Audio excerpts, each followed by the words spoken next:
अस्सलाम वालेकुम दोस्तों, आपके अपने चैनल मदर फोर्जू में मैं आप लोगों को खुश आमदीद कहता हूँ। दोस्तों, क्या आपके भी पाँव पर जूते पहनने से धब्बे पड़ जाते हैं? तो परेशान मत हों।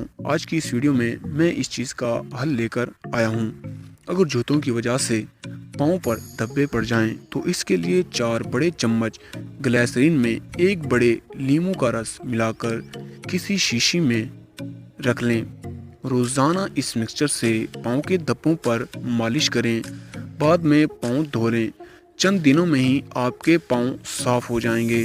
और अगर आप लोगों को हमारी ये छोटी सी वीडियो पसंद आई हो तो वीडियो को लाइक करें और चैनल को सब्सक्राइब करना मत भूलिएगा। तो मिलते हैं अगली वीडियो में, तब तक के लिए अपना और अपने बहन भाइयों का ख्याल रखिएगा। अल्लाह हाफिज़।